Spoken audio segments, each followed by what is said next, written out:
Welcome back to Wellness Wave Radio. Thanks for tuning in this morning to ride the wave with us. Each week our goal is to give you at least one suggestion that will make your life a little better. My name is Phil George. I'm a clinical biochemist, a certified personal trainer, and a health coach. Please remember, everything we discuss on the show is for informational purposes only and should not be taken as medical advice, or in this case, exercise advice.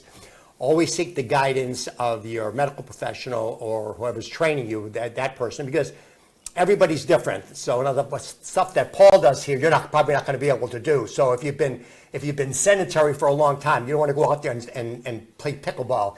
In fact, Paul, I don't know if you know this or not, but they're finding out, we had a lot of orthopedists on the show, and they're saying there's a lot of injuries now due to pickleball.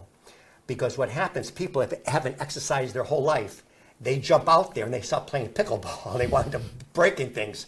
So you got to be careful what you do. So you've been on the show, what, 3 times, 4 times, right? I was trying to remember. This is either the 3rd or 4th time. Yeah. So, but Paul's been on the show a long time, and you're a long time Leicester resident. We don't want to go down that road with the whole thing because that's a whole other show, Paul. But Paul actually is a co-author on this book right here, which is Thrive, and we're gonna get into that in a second. So I guess let's start off, Paul, with I guess let me back up. First thing we need to do is tell us a little bit about yourself, what you do, and how you got involved in this book. All right. Well, first of all, I started off as a personal trainer. I got certified back in 1998 and worked out of gyms. My son was born that same year. 6 years later, I started getting into coaching sports, baseball, basketball, softball, volleyball, etc. So over that period of time, as my son Andrew grew up and then left sports, I decided to take that passion for fitness with adults as a personal trainer, and I got certified as a high school strength and conditioning specialist. So now I only work with student athletes, and as of this summer, I only work with female athletes. So that's what I do. As far as this book, I co-authored a chapter, and the topic I wrote about was coaching the female athlete. Oh, good. In fact, that's a good point because lately I've been working a lot with people, perimenopause and menopausal women. And what happens is, and this actually play into what you do, what happens, women obviously have a lot more estrogen than we do. So what happens with estrogen is very protective. It's protective for women for the heart, also protective for the bones. Mm-hmm. So what happens, Paul, as women age, when they reach perimenopause and menopause, they start losing a lot of bone mass. And that leads to osteopenia, osteoporosis. That's a bad thing. So what I tell, in fact, you can use this on your female athlete. I say this to a lot of women at the gym, younger women. You're doing all the right stuff, doing the lifting and stuff like that, because you're building up not only muscle, you're building up bone mass. So you have to build up the bone mass before you reach that perimenopause, which could be 40 years old or so. It's really not that far down the road. You can also tell your female athletes what they're doing is they're pushing off the osteopenia, osteoporosis. Delaying it because you're building up the bone mass. So that way, what they do is they basically do a scan of the bones, the bone density. So now's the time to do it. Build up the muscle and build up the bones. So why don't you tell us a little bit about training the female athlete? Well, I agree with you 100% there as far as the skeletal integrity and strength, the bone density, and by building muscle mass. So my demographic may be younger, obviously, than the menopausal age, but for them to learn how to build that muscle, strengthen their skeletal systems as they're adolescents, right, where the body is primed to grow, right, and build up a solid base and foundation of strength, not just physical strength to lift things, but to have a rigid frame, like that skeletal system. So when they mature, when these girls become women and maybe leave high school and college into sports, and then, as you described, when they get older, either they continue playing or maybe they stop for a while and then they get back into it and they can hurt themselves. So if they've put the time in working out, lifting heavy stuff, right, lifting weights and eating right, as we know, protein especially, build that muscle and build the strength of the skeletal system too, that bone mineral density. Like, as you point out, it's going to degrade anyway, but if we can build up more, we have more to build off of. Right. So what happens is, again, you're building it up now. So when you reach that point, and the other thing with muscle too, there's a condition called sarcopenia. That just means a wasting away of the muscles. So I did an interesting study, Paul, and a lot of people think people as they get older, when they fall down, is because they lose their balance. That's a part of it. But they did a really interesting study, Paul. You know what a marionette is? Yes, Right? like a puppet type Yeah, of. we got strings, right? There's no, remember Pinocchio, there's no strings on me, remember that? Mm-hmm. So anyway, so what happens, they took all these older people and they ran across the floor with little tiles on it. And they put sensors all over them to see what causes them to fall, because they want to know why are they falling. And losing the balance, what's called proprioception, is a small part of it. But what happens is they found out the reason they fell was because their muscles were too strong to hold them up. So when they hit that little piece of paper, the muscles couldn't hold them, they would fall over. And that's called sarcopenia, a wasting away of the muscles. So by building up what you're doing, building up the muscle mass, and also building up the bone to protect it if you do fall, that you're not going to break it. And that's one of the key reasons why you want the muscle mass, because you want to build it up over a period of time. And as you get older, and just for the audience to know, people that are older actually need more protein than a bodybuilder. Because what happens is there's something called anabolism, where you build up. As you get older, you cannot build up the muscle enough. It takes a lot more protein. So as you get older, you actually need more protein than a bodybuilder, because the bodybuilder is very anabolically stable. They can absorb the protein. The muscle can grow like crazy. But as you get older, not younger people like us, Paul, but the older people, they can't build it. So you're talking not only do you need the amino acids and the protein and the right kind. What you also need is you also be able to get a workout even harder. Yes. So how do you deal with a female athlete differently than you do with a male athlete? I would say there's more emotion involved with females than males. So as we're focusing on physical health, obviously, whether it's a female or a male, we also have mental health that we have to take into consideration, right? But I think it's that emotional health. So it's basically like any other relationship, it's how we deal with people and how we make them feel about themselves, right? And being able to connect with them to motivate, right? Because sometimes it's hard for us as leaders, as coaches, to motivate people to do extra work that they may not really want to do, but they know that they need to, or they're told that they have to. So motivating, but it really just boils down to really just connecting, being able to connect. And I'm an empath, so I'm empathetic, and I found that I'm good at relating to people.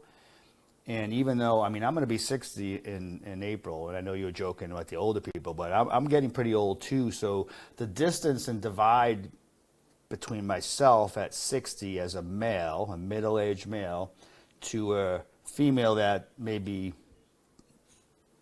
10 to 18, right? The distance and divide is great. So to try to meet them somewhere in between, meet them where they're at. Females need to be made to feel safe and understood. And once you can do that, the motivation and the work part becomes easy. It's how you treat them as a human. Right, and I think another thing I like is a foolish man does not learn, or a foolish woman in this case, a foolish girl does not learn from their mistakes. A smart woman learns from their mistakes, but a wise woman learns from the mistakes of others. Ooh. Okay, so we've been around the block a couple of times, and I like to say that there's no substitute for experience. So I'm sure you and I have done a lot of foolish things in our lives in the past, and you can relate to them, and you could say to Mary, you know what you're doing, I used to do, and this is where it took me, for whatever reasons. The other thing I like is that you can't be so concerned about what other people think of you. Because if you do that, Paul, they control you. The whole thing with social media, where they get on and they people give them bad remarks and stuff like that, and they get all upset, right? It's horrible. That person and the bullying online, and that's the other thing. So you're not only acting as a coach, you're also acting kind of as a mentor. Yeah, it's easy to try to avoid that word, right? But you are right. And it's a humbling honor to be in that position where you can help and mentor these kids. I do speak from my experience, right? At almost 60, I've been through a lot of things. I've learned a lot. I've made a lot of mistakes, so I've learned from my own. Like you said, we should be learning from other people's mistakes. So I take all that, and I like to teach by telling stories too. I can sometimes preface something maybe that, as you alluded to, Mary did this, right? But I'll paint it as something I did, right? And tell a story just to get that girl to relate somehow. And thinking back to your other question, one of the differences too in the training and how do you treat a female athlete as opposed to say a male athlete, a lot of it boils down to a confidence. And with the males, sometimes they show more confidence. They have like almost more of a fake confidence where the girls will lack it. And where it becomes evident to someone like us where we're programming the numbers of how many pounds a kid's going to lift, etc. Girls will shy away from heavier loads that they are probably capable of lifting.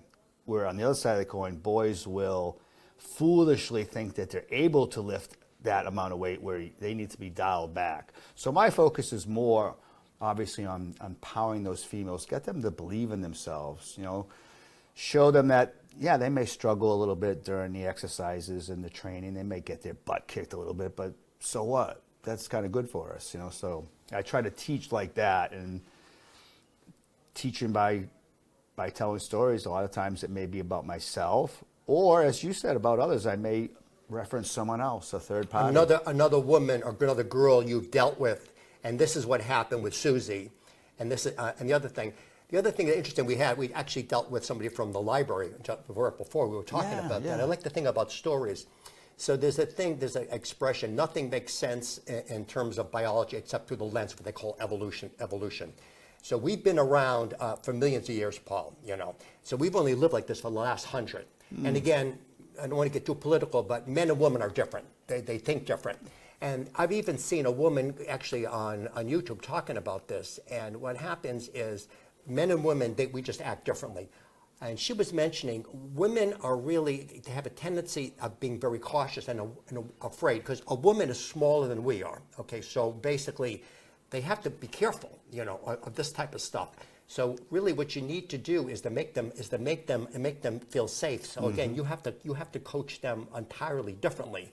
The other thing about coaching, and I know you're a coach and you deal with other coaches, is you may, let's say, I know you did the women's the volleyball thing. We talked about that a year or so ago. And what happens is with women, what happens is again they have to feel safe. So what you may have one woman that's kind of like an alpha woman, and you may have to push her a little bit harder. And maybe she gets motivated by you saying, you're not doing your best, blah, blah, blah, and you can do it. And she takes it as a challenge, and she wants to go out there and show you.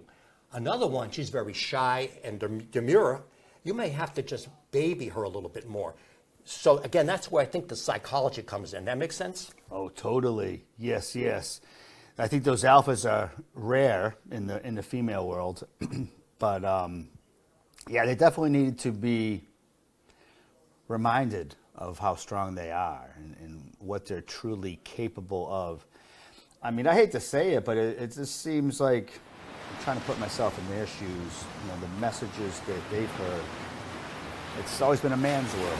In sports, it's more of a boy's world than a girl's world, and they always take a back seat. And I just don't like that.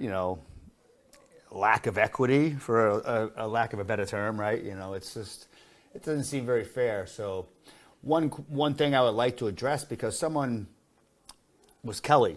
We were talking yesterday, and she asked me an interesting question. And she asked, do people ever question why you only train females now?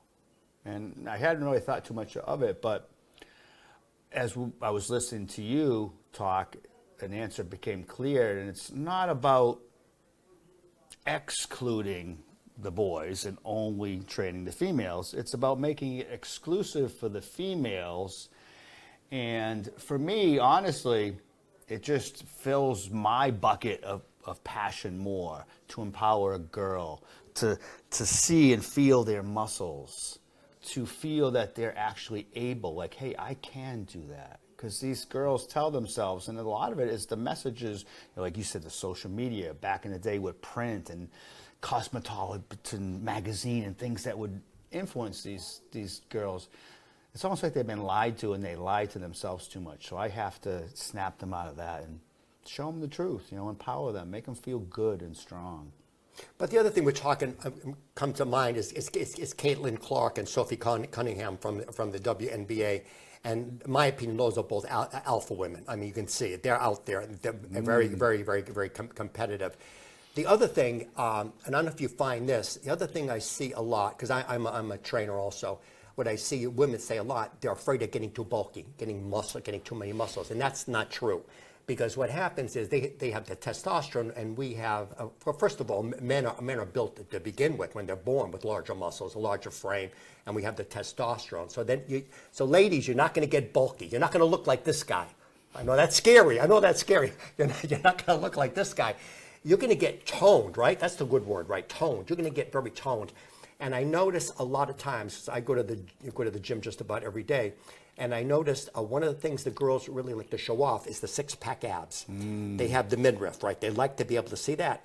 And the other big thing is the booty now. They like that booty, and they're always working on that. I know. Because again, men and women are different, and men are attracted to attractive women. That's Makes what it is. sense. So again, they want the best boyfriend, the best husband they can get. And men, we're very visual creatures, and we're attracted to, So by that woman being toned, and going back to evolutionary biology, we have two prime directives in life, Paul. One of them is not to die. We don't want to die. The second one is to procreate. Yes. So again, we share 99% of our DNA with chimpanzees, Paul. We're just smart monkeys. It comes down to with a bigger brain. So the woman wants the big bulky man like you, okay? But the man wants the very fit woman. I have a trivia question for you. You ready for this? They've done studies in men, and they watch when a man looks at a woman. Do you know what the first thing a man notices on a woman? You're afraid to say it. With the market I deal with, I am afraid to say it. Okay, I'll say so it. I'll let you answer for me. People know this. The first thing a man notices on a woman is her hair. And you know why? It's because the sign of long-term health, because your hair grows very, very slowly. If you ever watch a woman, a lot of times, if she's attracted to a man, she'll flirt with her hair a lot. They have the long hair. They're very concerned about their hair, because that says to a man, again, we're smart chimpanzees. We've been around for millions of years. We want a woman that's fertile and healthy, okay? So the hair is one thing. The next thing is the hip to weight ratio. Are they curvy? Because that means they can have a baby easily. The other one is the big booty, because what happens is that stores a lot of fat for the baby when the baby's born. So there's enough fat there. So these are all signals to a man that this woman is fertile. And that's what happens. So women want to be, well, we all want to be attractive, but women especially want to be attractive, because you can, what the heck's her name? The woman that's the press secretary for the Trump administration. Can't think of it. Anyway, she's 20-something years old, and she's married to a 60-year-old guy. Okay, so you know where that's going. He's got resources, and he needs to be able to take care of her. But then she's very attractive. Bill Belichick. With the 20-something-year-old. So again, the big thing with a woman is to be able to be attractive, and the way you do that is doing what you're doing, is to work out, but also to have the confidence. Yes, thank you for steering it that direction. Yes, exactly. Because again, I work with kids, so it's a different demographic, but the chapter in the book, it's called "Strong is Seen," right? And another little phrase I like to say is, strength is a choice, right? We can choose to be strong. We can choose to be healthy. So I think for those younger girls, yes, their appearance is super, super important, and all those attributes, it makes sense. I hear it all the time. I do. I try to, as you probably do in the personal trainer world too, to at least, especially with these younger females, to get them to see beyond their appearance only, right? Because that's just the surface. As important as it is to a teenager, especially a female, I get that. But they need to know that doesn't define them. But I do know from experience, especially when it comes time to compete, when they go to battle and play, a girl that looks good, like you said, if her hair is good, she feels good. And if she feels good, she'll go out there and play good. Where boys aren't so concerned before a game with what their hair looks like and stuff. They need to go out there and play good to feel good. That's one of the big differences, So I try to get the girls to realize that, yeah, the appearance is important, and we need to look healthy. If we look healthy, there's a good chance that we are healthy, right? And there's a good chance if we look unhealthy that we are. But you just think of the example you gave in the beginning of people getting hurt when they get into pickleball, like decades later. So it's like to get these kids hooked on fitness, activity, not working out, not going to the gym, just being active, happy, and healthy. So that when we get to that stage that you described in the beginning of this episode, they're not getting back to it. They've just continued. Hope they have kids later on. They raise their children. Maybe they coach, and they just stay active, hiking, biking. You see it. You're in the gym every day, right? How many of those people are there because they have to? The doctor said, hey, you got a wake-up call here. Your numbers are horrible. So I try to teach these girls now. Teach them how to eat. And especially you're more certified in that stuff than I am, so you know full well. And these kids eat horribly and sleep horribly. So I try to teach them that too, not just to your parents. Yeah, the other thing that was interesting, I just saw a documentary. You guys have heard of Cisco. It's not the chip company. It's SY. It's the food company. Yeah, the oil and lard. Oil and lard. They supply it to all the schools, all the hospitals, and it's awful stuff. So the other problem is what they're eating in school is awful. So a part of that, and if you eat correctly, you're going to feel better too. So that's the whole thing. So it's kind of a twofer, right, Paul? It's the exercise, but it's also the nutrition is a big part of it. But I think the other thing I'm assuming you do with these girls is instilling confidence in them, because it's the same thing. So the game's on the line, Paul. You're playing basketball. One free throw, it's everything. That's a huge amount of pressure. And as you know, all professional athletes, they have somebody like you, which is a strength and conditioning coach. They have a techniques coach, like for tennis, and they also have a psychological coach. I know, right? So, because what happens, so much of sports has to do with the psychology. So much to do with the psychology. So they're getting a twofer from you. They're not only getting the physical thing, they're also getting the psychological. You're going to be psychologically strong when the game's on the line, and you're going to go out there. And if you're afraid, what happens? Your muscles tighten up, right? And you can't do, because you're afraid. You're afraid of failing. So you must go over that with them too, right? Yes, because I see them, that fear of failure that you just mentioned translates into a fear of even trying. And though you said basketball, you see it differently in basketball because people hold the ball with their hands, shoot with their hands. I watch a lot of soccer too, so it's foot. But I see it all the time, that hesitation, because they're afraid of failing, they're afraid of letting their teammates and others down, so they're afraid to pull the trigger. So you're right, that confidence, to instill that confidence in it, it boils down to just feeling capable and able, which a lot of them don't. And one cute story that that came about this fall, I was at a volleyball game, sitting with the mother of the girl that's on the court playing. And the mom was telling me a story about the first week of the Summer of Speed, the camp that I do every year that her daughter came to. And she said, Gianna came home that first week and she said, there's another skinny girl there, just like me. Her name's Riley, but she has muscles. And I literally teared up as a big, bodybuilder in a day, But as a dad, I thought that was it was cute and it was empowering because she felt skinny. Now I look at these girls, I don't think they're skinny, but what do they think?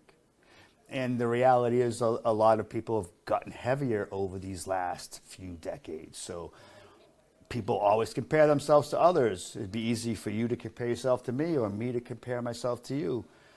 So it's that confidence, as you alluded to. If they feel skinny, they feel inadequate or they feel not enough. And it's horrible. So I try to get them to feel like they are enough. To get them to love themselves, regardless of that, if they make the shot or not. You got to be out there. Like you say, that one foul shot, that one free throw determines the game. Do you go home a winner or a loser? Those bus rides home when you lose are a long, sad ride, especially for girls. Girls will be crying and stuff. It's horrible. So to be able to deal with that pressure, and I get excited by it. I take it for granted. But a teenage kid, no. I inspired them to do things like this. Was it in April we were here with 3 of my soccer players, Right. 15, 16 years old, on camera, and I tear up now telling that because I was so proud of them. I just shut up and let you talk to them, and they did awesome. They were great. Did they not? They were great. But I think you mentioned a big thing now is something called body dysmorphia, which anorexia, which they look in the mirror, even though they're great, they don't see that. That's why they come down with anorexia. But I think going back to the confidence level, and I'd like to say too, is sports kind of translates into life. What you learn in sports, teamwork, blah blah, and it makes you. If you go out there and work in corporate world or something like that, you've been through that. You've been through the sports. You know how to work together and how to contribute. And maybe you take in the beginning, be in the background in the beginning. Just to support the team, or you may have to take like a Michael Jordan, take the team on your back and take them. But again, I think the other thing is the repetition, because you and I both played a lot of sports, and I coached the Becker tennis team and the rest. Anyway, what I used to do is I would go out and hit a ball machine. I would hit 1,000 balls. So I knew no matter if I'm in that game, I've already hit this shot 1,000. I know I can do it. I know I can do it. Larry Bird, 100 free throws every day, whatever he was doing. It's the repetition. So I know I can do it. It's the same thing. You can say, look at Mary, you've done it. You've done it 1,000 times. You can do it. You can do it in the game too. Of course. And again, if you're out there in the business world and the pressure's on you.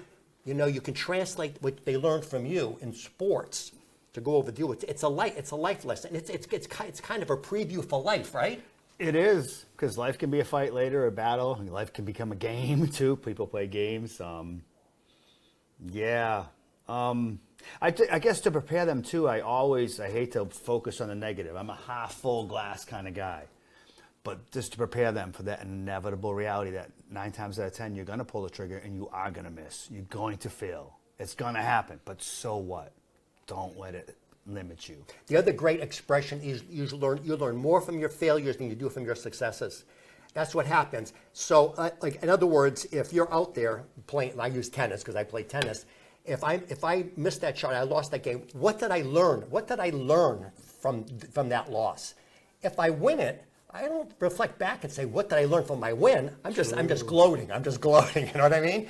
You gloat, right? I agree. But if you lose, instead of getting down on it, what did I learn from this? It goes back to life. You have an interaction with somebody and it doesn't go well. What did I learn from this? What could I have done better? How could I have done better? So me playing tennis, if I miss that backhand, I'm out the next day, I'm hitting 1,000 backhands. Because I'm not doing that. I'm not losing again, Paul. Yeah. I'm not losing again. So that's, again, I think that's what you're teaching these young women is that this is a preview for life. It is. It's like a dress rehearsal. That's the better word, dress rehearsal. So yeah, rock it. Go out there and fail forward, pick yourself up, and do it again. We're coming up to the end of the show. So Paul, how do they reach you?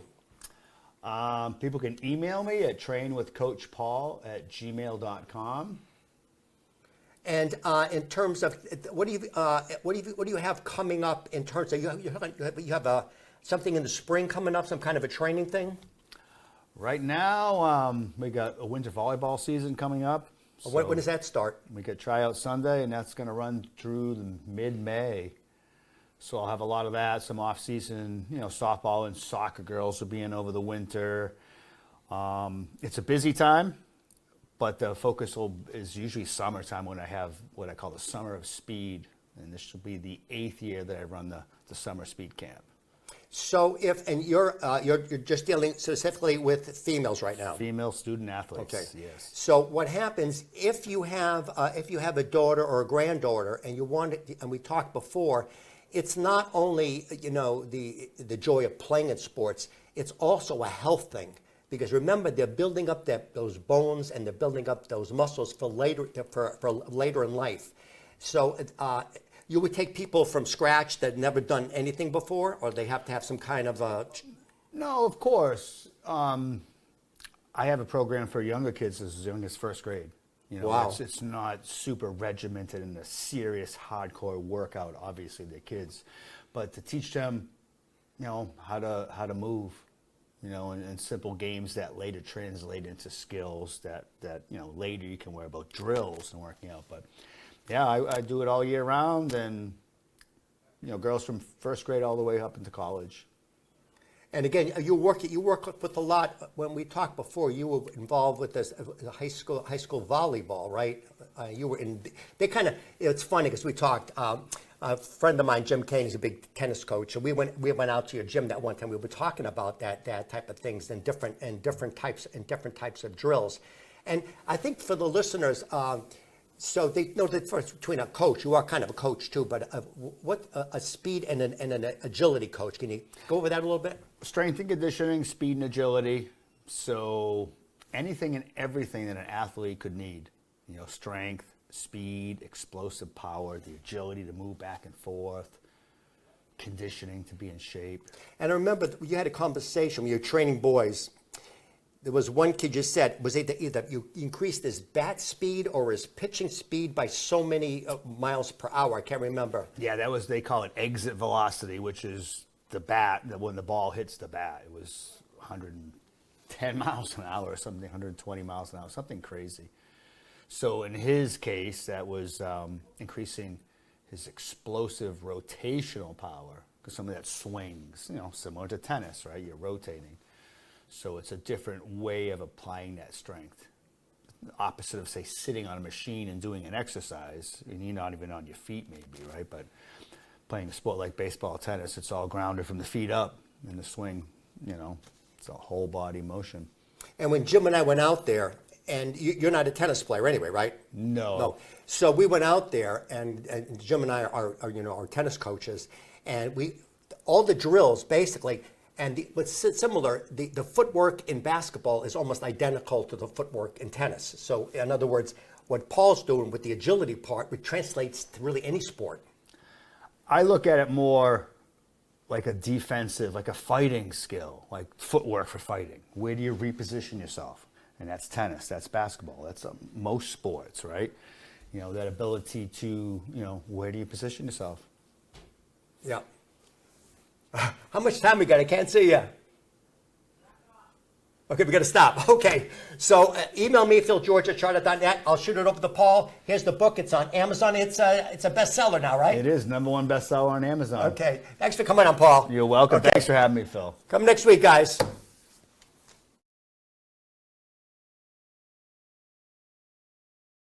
One of the most common questions I'm asked as a biochemist and health coach is, what are the best supplements to take? Choosing supplements is a tricky business. Many companies have poor quality control and questionable ingredients. In the past, I had to send clients to several different websites. I am now able to offer one-stop shopping for all the quality brands I recommend, with no shipping cost and a lower price in most cases. Just email me, philgeorge@charter.net, for a free consult.